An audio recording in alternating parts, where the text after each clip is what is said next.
Assalamu alaikum wa rahmatullahi ta'ala wa barakatuh.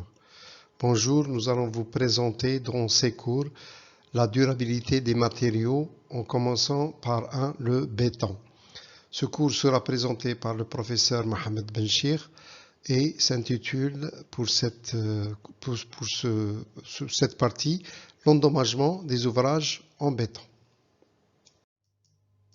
Durabilité des matériaux. Le béton. Endommagement des ouvrages en béton. Pour un maître d'ouvrage, la vocation d'un ouvrage est de servir tout le temps qu'il faut, moyennant un minimum d'entretien et une surveillance régulière. Ainsi, l'ingénieur doit concevoir et réaliser des constructions durables dans un environnement donné. La durabilité devient pour lui un objectif de qualité et son métier d'ingénieur consiste à atteindre les objectifs fixés au moindre coût. Ce cours est consacré à la durabilité du béton et nous étudierons comment le béton est agressé ou résiste vis-à-vis d'un certain nombre de mécanismes susceptibles de le dégrader. Le béton fabriqué conformément aux règles de l'art est un matériau durable si ses qualités intrinsèques, compacité, perméabilité, sont adaptées au milieu auquel il est exposé et si la fissuration reste limitée. Ces différentes caractéristiques sont en relation avec sa composition, type et classe de ciment, dosage en ciment et en addition, teneur en éléments fins, dosage en eau, courbe granulométrique et nature minéralogique des granulats, adjuvants. Sa mise en œuvre, transport, température, compactage, cure, etc. Le respect des dispositions relatives à l'enrobage des armatures. Les dispositions constructives des ouvrages qui influent sur la facilité de mise en œuvre du béton, forme de l'ouvrage, disposition et encombrement des armatures passives ou de précontraintes, etc. Il est, en outre, essentiel d'assurer l'entretien de l'ouvrage pour que le béton conserve ses caractéristiques dans le temps.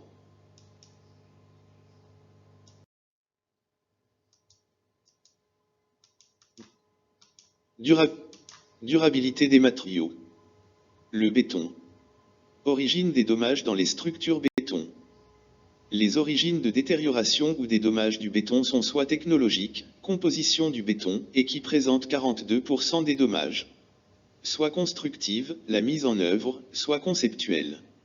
Pour les origines technologiques, on peut décrire les 4 cas suivants. 1. Le béton de qualité inadéquate. 2. L'attaque chimique du béton. 3. Corrosion de l'armature. 4. Utilisation d'un composant inadéquat. Pour les origines constructives qui représentent 22% des dommages. La négligence lors des contrôles sur chantier, l'absence de contrôle, ignorance des règles de l'art. Pour les origines conceptuelles qui représentent 12% des dommages. Le calcul des contraintes erronées, l'estimation des déformations insuffisantes. Pour les origines qui sont les surcharges, la description donc, c'est les ouvrages calculés pour d'autres charges que celles qu'ils supportent. Pour les fondations, c'est la réalisation des fondations inadéquates. Pour les origines accidentelles, les incendies ou les explosions. Pour les origines destruction, ils sont causés soit par addition des causes précédentes ou par rupture d'une structure voisine.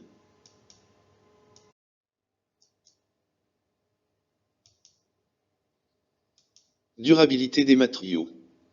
Le béton. Les principales causes de dégradation des bétons sont dues soit aux matériaux, soit à l'environnement. Celles qui sont dues aux matériaux sont la composition du béton inadéquate, le rapport eau sur ciment élevé, la qualité des matériaux, la mauvaise maniabilité à la mise en œuvre, la mauvaise composition de béton, d'incompatibilité ciment adjuvant, la température et la mauvaise cure. Celles qui sont dues à l'environnement sont des causes chimiques, des chlorures, les sulfates, les acides, la carbonatation. Les causes physiques, c'est le gel-dégel, le retrait, les hautes températures. Les causes mécaniques, l'abrasion, l'érosion, la cavitation et les chocs.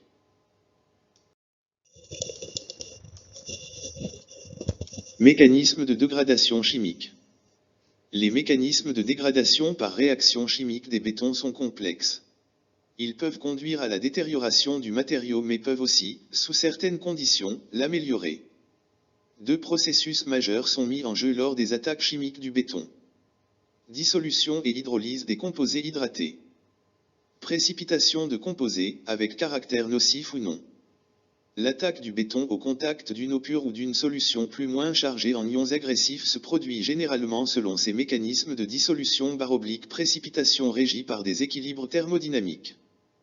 La dissolution des hydrates, accompagnée ou non de la précipitation de composés nouveaux, a deux effets majeurs. D'une part, un accroissement de la porosité du béton qui a pour conséquence une augmentation de sa perméabilité et de sa diffusivité.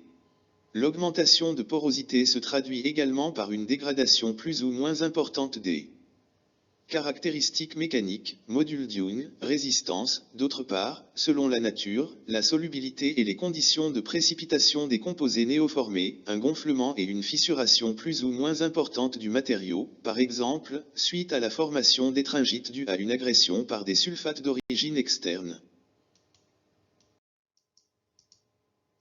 Classement des dégradations. Selon l'Organisation de coopération et de développement économique l'OCDE, 1989, les dégradations auraient pour origine 1. Les corrosions d'armature, 4-10 aux États-Unis. 2. Les réactions sulfatiques.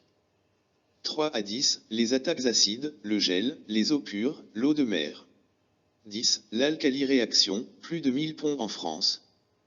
Depuis 1985 environ, dans le monde, l'argent mis dans les réparations dépasse l'argent investi dans la construction neuve.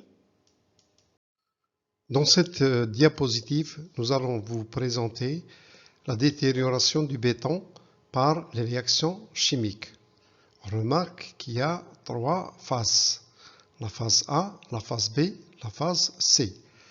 La phase A, c'est les attaques des CaOH2 et les CSH par l'eau pure.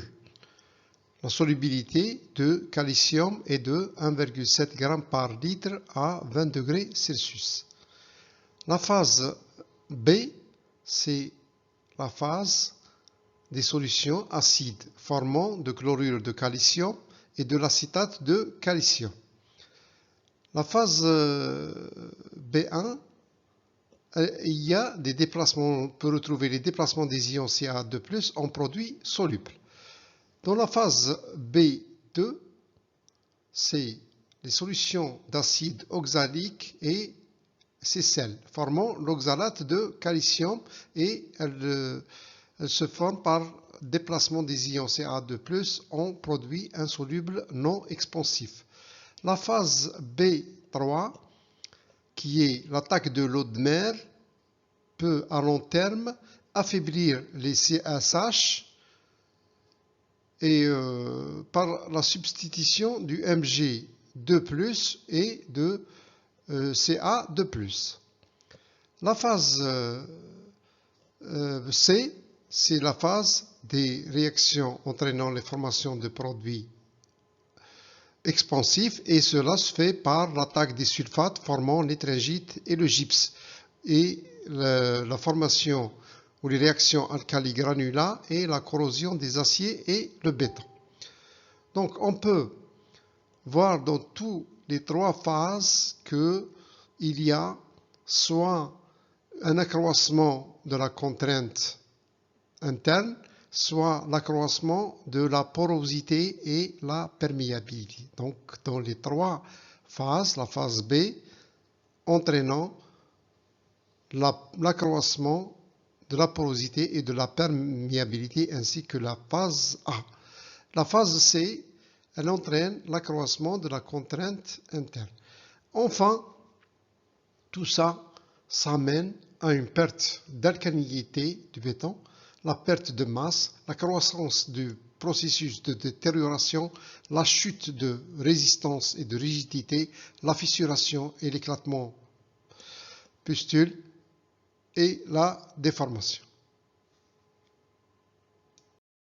Ainsi se termine le cours de durabilité des matériaux. 1. Le béton, endommagement des ouvrages en béton. Merci de votre attention et à bientôt dans la prochaine séance.